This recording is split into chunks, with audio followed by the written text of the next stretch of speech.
Olá para você que acompanha Notícias Agrícolas, eu sou a Virgínia Alves, nós estamos de volta com a nossa programação.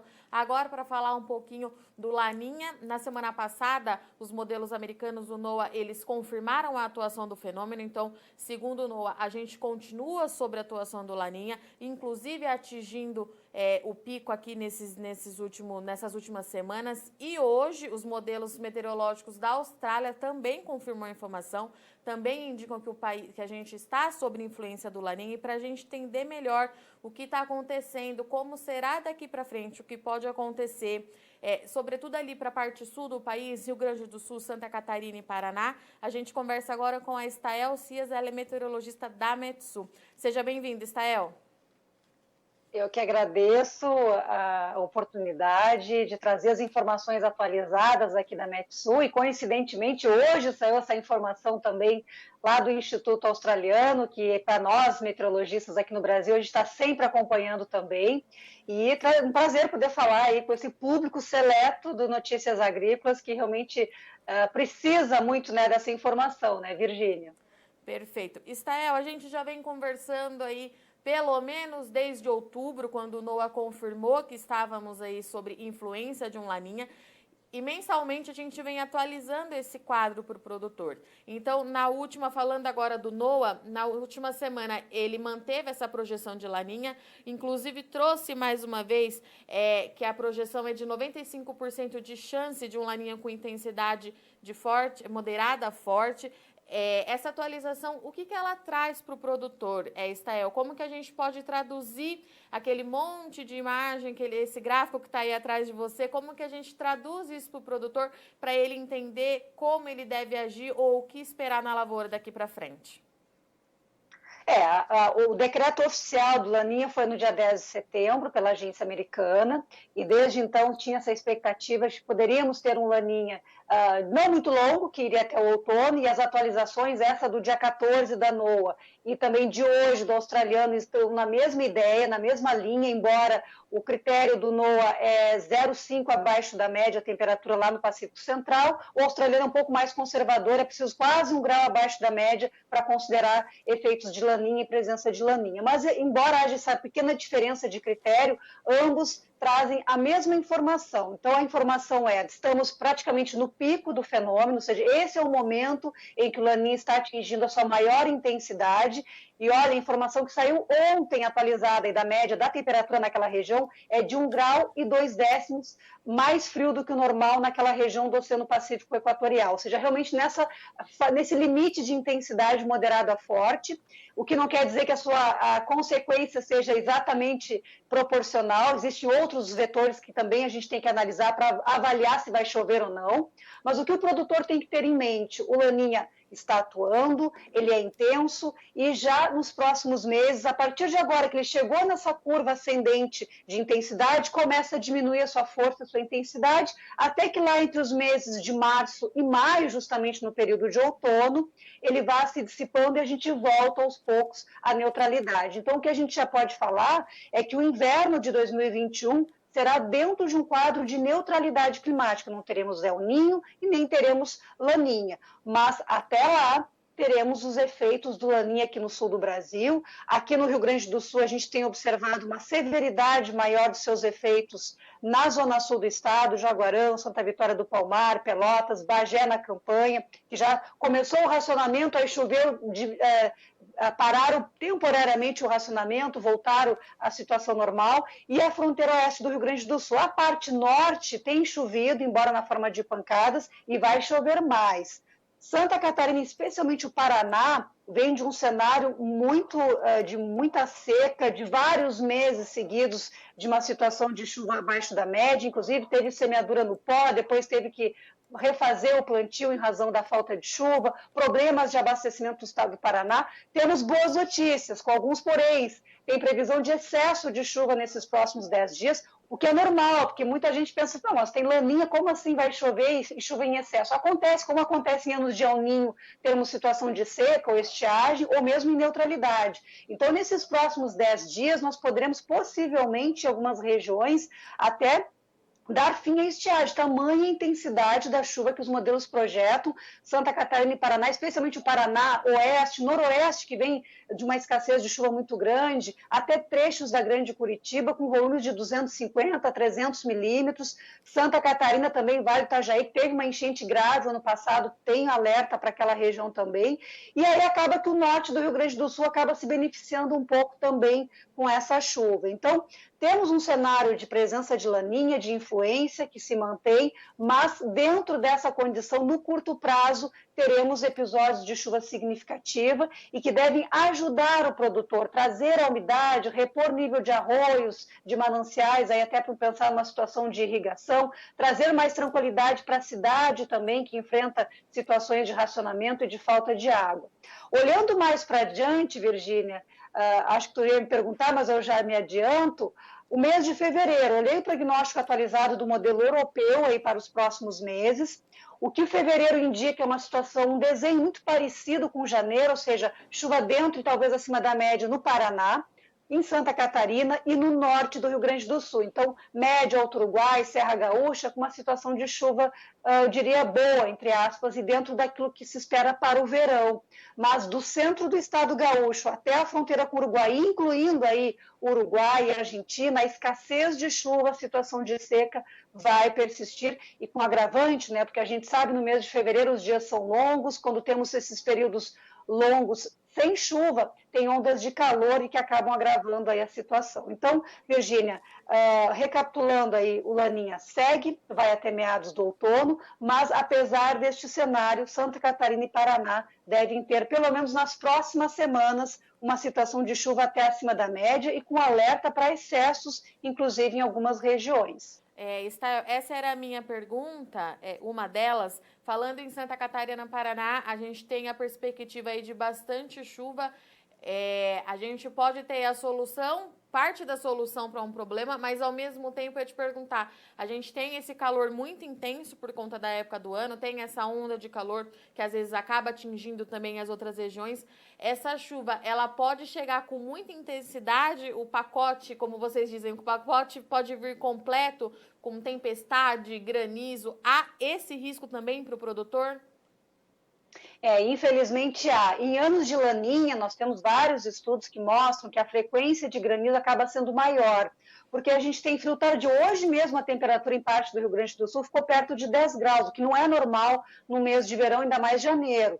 Então a atmosfera vai ficar fria por alguns dias e aí volta a chover nesse ar mais frio, o granizo acaba acontecendo. Então, infelizmente, anos de laninha, os temporais, eles têm um potencial maior em relação a anos neutros ou de El Niño para a ocorrência de granizo. Então, a gente já vem verificando isso nos últimos meses e, infelizmente, junto com toda essa chuva que a gente espera, os temporais, sim, podem voltar a ocorrer.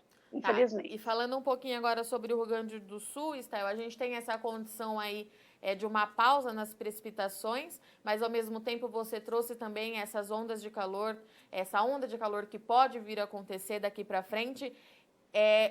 Se a gente chegar se a gente tiver essa projeção de chuva para o estado, para essas regiões, depois de tanto tempo sem chover, pode ocorrer também essas pancadas de chuva com granizo? Como é que vocês costumam dizer que ela vem com mais intensidade do que volume, vem com muita força? Isso também pode acontecer nessas áreas do Rio Grande do Sul, que a gente já tem aí a expectativa de uma redução dos volumes daqui para frente? Sem dúvida, até porque se forma uma espécie de bloqueio, né, uma bolha de ar seco e que, para ser vencida, ela precisa realmente de um fenômeno muito intenso e que consiga vencer esse bloqueio e trazer, assim, essa condição de chuva. E aí, claro, vem com temporais, vem com vendavais, como tem acontecido nos últimos episódios de chuva aqui no Rio Grande do Sul, e aí vem o granizo, vem os raios também. Esse é um verão muito propício a tempestades justamente por esta condição, e isso vai seguir acontecendo. Então, a gente tem nas próximas semanas aí, em geral, pouquíssima chuva na metade sul e oeste do Rio Grande do Sul. A possibilidade melhor é mais para o norte, mas quando a chuva avançar nestas áreas que estão com estiagem, realmente ela acaba vindo com tempestades, infelizmente. Agora, Virgínia, no mês de março e também no mês de abril, março já marca a transição para o outono, aí a gente tem uma virada na chave. A gente tem essa condição de chuva dentro da média, talvez um pouco acima agora em janeiro e fevereiro, pegando desde o norte do Rio Grande do Sul até o Paraná, mas março e abril a situação é outra, aí seca mesmo em todo o sul do Brasil, que é bom para a colheita, né? Mas começa a preocupar de novo, porque essa água toda ela fica armazenada por um tempo, mas não temos capacidade de armazenamento para o longo prazo. Então a gente tem março com chuva com tendência de chuva abaixo da média, abril e ainda o mês de maio. Então os efeitos do Laninha, que nesse momento é intenso, a gente vai começar a sentir nas próximas semanas ainda. Mesmo que já haja uma transição lá no oceano, com uma situação de neutralidade, na atmosfera essa resposta ela não é imediata. Então, o oceano tem o seu encerramento do ciclo de Laninha, mas a atmosfera demora algumas semanas para entender que se encerrou o ciclo de Laninha. E depois, sim, a gente retorna à neutralidade, que eu acredito que, de fato, vai acontecer no período de inverno. Então, boa parte do outono ainda tendo influência. E isso significa essa manutenção da irregularidade da chuva, de um espaçamento grande entre um episódio e outro, ou seja, 15 dias sem chuva para aí voltar a chover. E a antecipação do frio também é uma situação muito comum em anos de Laninha, então poderemos ter a geada chegando mais cedo em 2021, como consequência ainda da influência do Laninha. Geralmente a geada mais forte, mais ampla no sul do Brasil, ela se dá no final de abril, começo de maio. Isso pode acontecer algumas semanas antes, então talvez já no começo de abril a gente possa ter algum episódio de geada mais significativo. Isso é uma informação importante aí para o produtor também se preparar. Tá, então só para ver se eu entendi direitinho, Estael, a gente tem essa projeção de pouco volume daqui para frente para o Rio Grande do Sul, com a tendência de, então, que naturalmente acontecia em março, o corte ele já aconteceria nas chuvas, então essa questão da estiagem é muito bom para a colheita, mas o produtor já vai estar com pouca água disponível no solo, vamos colocar assim, então a situação pode se agravar lá na frente, é isso, a preocupação diante de tudo isso que você analisou, continua sendo as condições do Rio Grande do Sul. E Paraná e Santa Catarina no mês de março também terão o retorno da estiagem. A chuva seca, aliás, diminui em todo o sul do Brasil. Março e abril é chuva bem abaixo da média, que os modelos hoje indicam, sempre pode mudar e por isso a gente atualiza, mas hoje esse é o cenário que a gente enxerga. Janeiro deve terminar com chuva acima da média, pegando o norte do Rio Grande do Sul, Santa Catarina e Paraná. Fevereiro a gente deve ter uma repetição deste quadro. E aí março e abril secando mesmo. Aí que também depende do ciclo da soja, né? Porque às vezes a demanda hídrica maior da soja, dependendo do ciclo, ainda é em março. Então tem que acompanhar isso também, cada produtor sabe como é que foi o manejo na sua lavoura, qual semente foi escolhida, então tem que levar isso em consideração para a sua realidade, como é que isso impacta na sua lavoura. Perfeito. Estael, essas atualizações, só para a gente deixar claro para o produtor, ela acontece tanto no modelo americano quanto no australiano, elas acontecem uma vez por mês, certo?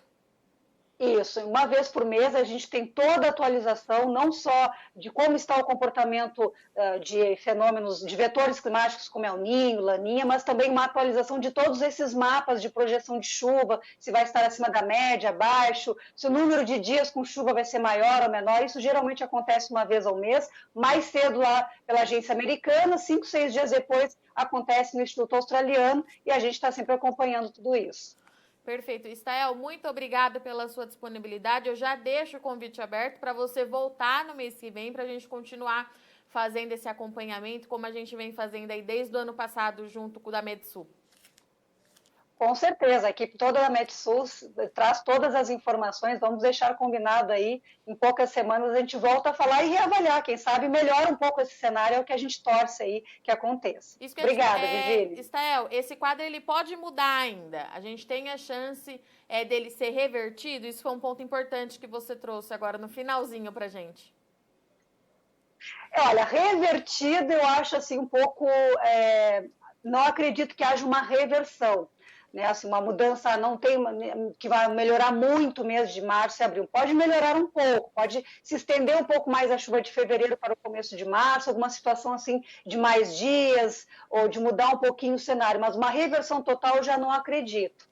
E a partir de agora também tem outra informação importante. Ali em fevereiro e março, o índice de previsibilidade, o índice de acerto desses modelos de previsão de longo prazo, ele diminui bastante, é o período de transição, então há um risco de incerteza um pouco maior. Nesse momento, a gente ainda consegue ter um prognóstico com mais confiança. Isso faz parte da tecnologia, uma deficiência da tecnologia que não consegue caracterizar bem a atmosfera nesse momento de transição. Então, nesse momento, a gente tem esse cenário do corte da chuva acontecendo aí a partir de março, mas nas próximas semanas, provavelmente quando a gente conversar no mês de março, eu vou usar mais cautela e usar a previsão de mais curto prazo, que é a que a gente consegue confiar mais. Então, a gente vai falar de poucas semanas e não consegue já falar com tanta confiança de tantos meses para frente, como nesse momento ainda a gente consegue. Então, tem ainda esses desafios aí que o meteorologista trabalha e a gente joga limpo, o público tem que saber também dessa forma que a gente trabalha e dos nossos desafios aí,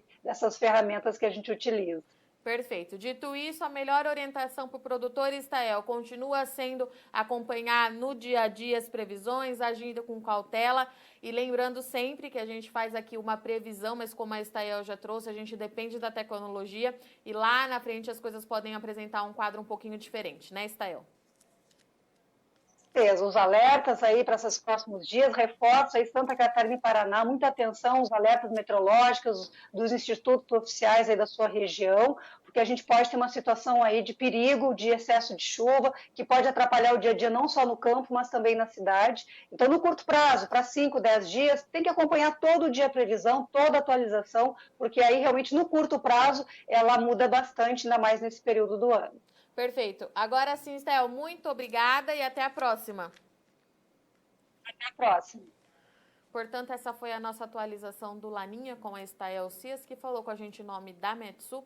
A Estael trouxe, então, que na semana passada os modelos americanos, eles confirmaram a atuação do Laninha e hoje, nesta terça-feira, dia 19 de janeiro, os modelos australianos também confirmam que a gente está sobre influência do Laninha. Inclusive, a Estael trouxe que a gente está no pico do fenômeno. Então, isso significa que daqui nos próximos dias, o Rio Grande do Sul, principalmente, pode ter aí um corte expressivo nas chuvas, é o que os modelos indicam, sobretudo na parte centro-sul do estado.